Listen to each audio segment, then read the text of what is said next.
Eh bah dis donc, ça fait longtemps qu'on s'est pas retrouvé pour une critique sur ma chaîne, hein. Mais bon, j'ai envie de te dire, vu l'actualité cinéma du moment, c'est pas très étonnant. Hello tout le monde, c'est Jérém et aujourd'hui on se retrouve pour une nouvelle critique. Ça fait longtemps que du coup que j'en ai pas fait, mais on se retrouve pour la critique du film Monster Hunter qui est sorti ce 14 avril en France enfin. Alors de base il devait sortir au cinéma, mais vu l'actualité, il sort finalement en achat digital sur les plateformes ou ailleurs, vous avez compris. Bref, aujourd'hui on va parler avec et sans spoiler du nouveau film Monster Hunter. Et ma chaise qui grince toujours autant et les volets qui couinent, c'est génial. Ce film est réalisé par Paul W.S. Anderson, un nom toujours plus compliqué, mais c'est le réalisateur notamment de toute la saga Resident Evil, avec justement Mia Jovovich en actrice principale. On retrouve donc justement cette actrice avec ce réalisateur dans Monster Hunter, qui est un film adapté de la grande franchise de jeux vidéo. Personnellement, ça va être un avis un petit peu différent peut-être parce que je n'ai jamais eu l'occasion ou l'envie même de jouer à un jeu Monster Hunter. De base, c'est pas un univers qui m'attire forcément. J'ai vu évidemment depuis quelques années quel était l'univers, comment ça se présentait. J'ai joué quelques fois à des démos qui étaient disponibles sur les consoles Nintendo, mais globalement, j'ai jamais eu un vrai jeu Monster Hunter, donc l'univers en soi, je ne le connais que très peu. Voilà, donc déjà, vous êtes informés sur ce point-là, je m'y connais très peu en l'univers Monster Hunter, donc en fait, je découvre, si on peut dire ça comme ça, la franchise à travers ce film qui apparemment ne satisfait pas les fans du genre, mais moi, honnêtement, je vais vous donner mon avis déjà tout de suite, sans spoiler pour l'instant. Monster Hunter, j'ai trouvé que c'est pas un mauvais film, c'est pas le meilleur de l'année, c'est sûr, mais c'est un film qui se regarde. En tout cas, pour quelqu'un qui ne connaît pas les jeux vidéo, je peux pas être aussi intransigeant, exigeant sur le produit de base. Là, on a un film assez sympa dans son scénario, dans son visuel. Je vais détailler un petit peu tout ça après, mais vraiment, j'ai passé un plutôt bon moment. Je me suis pas ennuyé, à part à certains moments, parce qu'il y a quand même des points négatifs évidemment, des points positifs et des points négatifs. Je vais commencer par les points négatifs sans spoiler au mieux. Les 30 premières minutes sont très très longues et très cheap. Je sais pas si vous voyez ce que je veux dire, très nanardesque limite. Au-delà des 30 minutes, à partir du moment où l'héroïne principale va se détacher un petit peu du groupe principal, c'est un mini spoil, c'est bon, on s'en fout. À partir de là, je trouve que c'est quand même beaucoup mieux. Parce que les 30 premières minutes, c'est... Je dirais pas que c'est lent en fait, mais c'est mal fait. Il y a un problème de réalisation, je trouve, dans les 30 premières minutes du film. Tout va trop vite et on comprend rien, et c'est pour ça que je dis que ça fait très nanar, parce que les plans de caméra qui font des zooms comme ça sur les personnages, où ça bouge tout le temps, il y a 14 000 actions qui se passent dans les 30 minutes, il y a un groupe de personnes, attention spoiler, dans 3, 2, 1, il ne reste plus que l'héroïne principale parce que les 6 personnes du groupe de base sont toutes mortes au bout de 30 minutes, du coup je ne vois pas l'intérêt parce que quand j'ai vu le groupe de base, je me suis dit, comme dans tous les films, ils mettent beaucoup de personnes, pour un film comme ça, il va y avoir des morts au fur et à mesure. Mais là, ils ont fait crever les 5-6 d'un coup dans les 30 minutes et après, l'héroïne se retrouve toute seule. Du coup, fin du spoil. À partir de là, on part sur quelque chose, je trouve, de plus cool, en fait. Parce qu'au début, on part vraiment sur un film réaliste, avec l'armée, tout ça. Et après, on part vraiment dans la franchise Monster Hunter, c'est-à-dire avec les monstres, l'univers, le visuel. Et en parlant de visuel, c'est un putain de beau film. Pour ce qui est décor et effets visuels, là, c'est quand même vraiment bien foutu. Les décors, je sais pas si la plupart sont naturels, mais il y a vraiment des putains de décors. Et ça, c'est un très bon point. Et pour les effets visuels, notamment, en l'occurrence, il n'y a que ça, des monstres, c'est très beau et bien foutu. Pourtant, quand on voit comment ça partait le film, on allait se dire ouais, ça va être cheap, ça va être Once Upon a Time, ça va être grim, ça va être affreux. Et au final, c'est plutôt une bonne patte visuelle, donc les effets spéciaux sont vraiment très beaux et ça c'est un super bon point parce qu'on y croit vraiment en fait. Les monstres, perso, ils m'ont motivé, enfin j'y ai cru. Donc voilà, après globalement, sans spoiler, ce n'est pas un film exceptionnel, mais je vous conseille quand même de le regarder, que vous soyez fan ou non. Si vous n'êtes pas fan, j'ai envie de dire regardez-le, peut-être que ça peut vous motiver. Moi personnellement, du coup, je me suis un petit peu plus intéressé à la franchise après ça. Mais voilà, peut-être que ça peut vous donner l'envie. Moi, ça m'a un petit peu donné l'envie de découvrir cet univers. le film reste quand même assez sympa. Donc pourquoi pas, je vous conseille d'aller y jeter un œil parce que ce n'est pas le meilleur film, mais ce n'est pas une merde absolue comme on peut voir dans les critiques en ce moment. On passe maintenant à la partie avec spoiler. Mon chat est en train de miauler!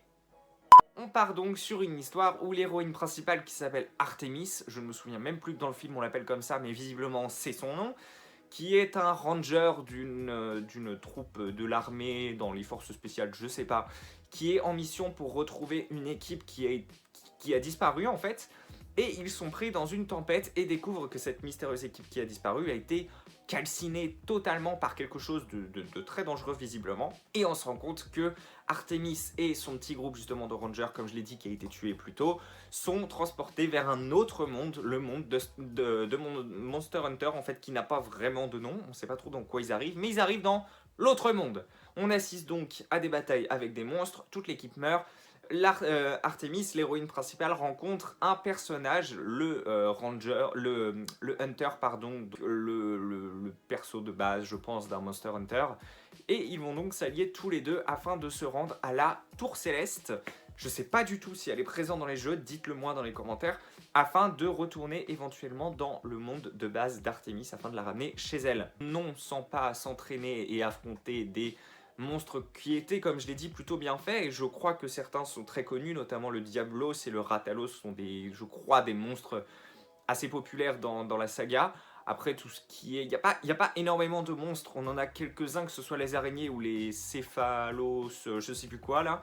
On en a quelques-uns, donc c'est pas non plus un bestiaire énorme, mais on a quelques créatures, pourquoi pas. Ce que je trouve juste dommage, c'est que pendant toute l'ascension du film, à part vers les 30 dernières minutes, on n'est que sur un terrain désertique. Il n'y a que du désert, et ça, au bout d'une heure, c'est un peu gonflant. Je sais quand même que dans l'univers de la franchise de jeux vidéo, il y a plein de lieux différents, que ce soit des forêts, des lieux enneigés, des océans, Là, on part sur une heure de désert et après un petit peu de forêt, c'est quand même assez léger. Et après la Tour Céleste, où là c'est gris, c'est sale, c'est dégueulasse.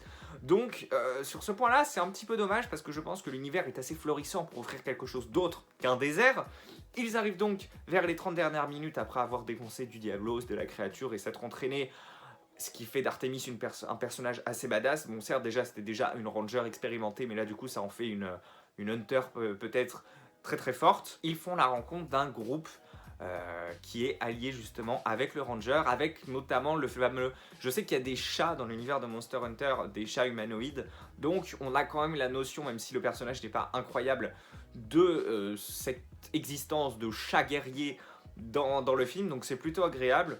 Après, le personnage, je ne sais plus comment il s'appelle, le mec là qui joue dans Hellboy, et il fait cheap. Oh, il fait cheap dans ce film, non? Alors déjà, de base, je crois qu'il a bien grossi et bien vieilli.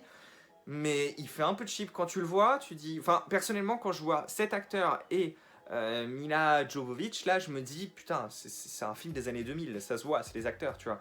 Et d'ailleurs, justement, dans les 30 premières minutes, t'as vraiment l'impression de voir un film des années 2000. Comme je l'ai dit, avec les mouvements rapides et tout, c'est... Oh, c'est un peu lourd. Après, tu te dis, bon, ok, ça se voit que c'est un film de notre époque, ça commence à aller mieux.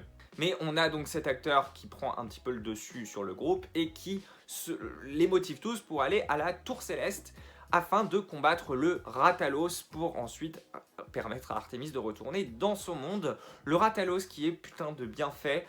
Je dirais pas qu'il est terrifiant, mais il est vraiment beau et vraiment cool à voir en action. Ils se battent donc contre lui et... par une sorte de blougi-boulga scénaristique chelou, Artemis se retrouve donc dans son monde, mais le Ratalos l'a suivi et a du coup profité pour destroy un petit peu toute l'équipe qui venait au secours de la nana, et ce qui fait que le dragon est rentré dans notre monde à nous. En fait, pourquoi il est si vénère et pourquoi maintenant et pas avant il en a profité pour sortir du monde de Monster Hunter, je ne sais pas. Et on a ensuite donc l'héroïne principale qui se met à bien défoncer et le groupe justement du monde de Monster Hunter, c'est dur à dire, qui arrive dans notre monde afin de l'aider à défoncer le dragon. Comment ? Je ne sais pas, mais ils y sont parvenus. Juste sur la fin, l'héroïne principale se dit qu'elle peut pas laisser ses amis un petit peu en galère dans ce monde-là, et donc elle retourne dans le monde de Monster Hunter, donc ça fait j'y vais pas, j'y vais pas, j'y vais. afin de les aider pour défoncer un autre dragon qui ne sort de je ne sais pas où, mais il est là pour défendre la tour céleste, et ils vont affronter le monstre comme ça. C'est comme ça que se termine le film. Il y a une scène post-générique, mais j'y reviens juste après. Je vous ai fait le résumé global de Monster Hunter, donc c'est quand même assez sympa. Voilà, vous pouvez constater, et vous l'avez vu si vous êtes là en spoiler, il y a de l'action, il y a quand même des choses à se mettre sous la dent.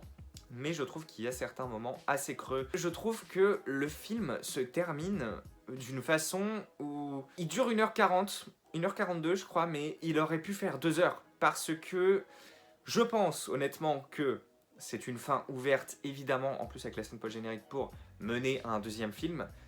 Mais c'était quand même un pari risqué. Je pense qu'il savait qu'en lançant ce film, soit ça passait, soit ça allait casser. Et c'est ma chaise qui fait du bruit, c'est pas moi qui pète. Est-ce qu'il faut faire une suite? Je pense qu'il aurait fallu clôturer le film d'une bonne façon et peut-être laisser un petit indice pour une suite éventuelle. Mais là, c'est trop. Regarde, ça se finit comme ça. Il y aura un deuxième film pour voir un petit peu comment ça va se passer. Bah, s'il y a des mauvaises critiques et si personne ne le regarde, ça va faire un four et ce sera assez triste de finir comme ça va faire un petit peu l'effet Alita, c'est-à-dire qu'on va te lancer un truc et au final il y a peu de gens qui vont le voir et au final il n'y aura pas de suite de lancer et c'est vraiment triste. En vue de la fin, moi perso j'ai envie de voir comment elle va s'en sortir, qu'est-ce qui va se passer après, la tour céleste, qu'est-ce que c'est exactement. Dans la scène post-générique justement on voit un personnage encapuchonné notamment en haut de la tour qui les regarde, avec le personnage du chat qui se joint à la bataille, mais ça c'est juste pour faire un petit clin d'œil je pense aux jeux vidéo. Mais voilà, donc on utilise aussi un personnage mystérieux, des enjeux, des trucs en plus. Je trouve ça assez dommage, je pense qu'il aurait tout fallu mettre dans ce premier film, car c'est quand même un gros risque, et j'y pense encore aujourd'hui, hein, qu'un deuxième film ne voit pas le jour, à moins que, personnellement j'ai envie qu'il y en ait un deuxième, peut-être pas lancer une franchise de films, mais un deuxième peut-être pour étoffer encore plus l'univers, pour voir jusqu'où ça peut aller. Moi ça m'intrigue, donc n'hésitez pas à me dire ce que vous en pensez.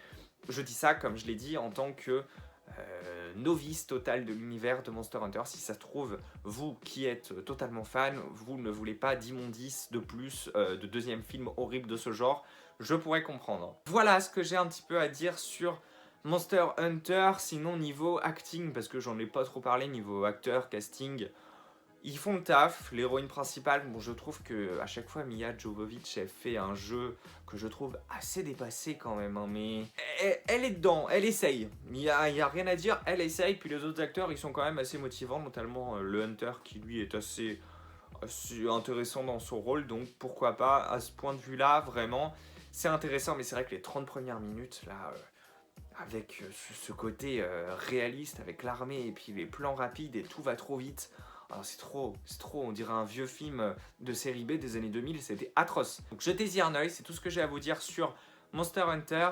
N'hésitez pas à me dire ce que vous pensez du coup de mes critiques toujours sur cette chaîne en commentaire. Je vous invite à laisser un pouce en l'air et à me dire voilà ce que vous pensez justement du film, si pour vous ça vaut le coup ou pas en tant que fan ou non de la franchise. Voilà, donc je vous invite à vous abonner et nous on se retrouve très prochainement, j'espère pour une critique de film, on verra bien, mais du moins pour une prochaine vidéo la semaine prochaine. Allez, salut tout le monde!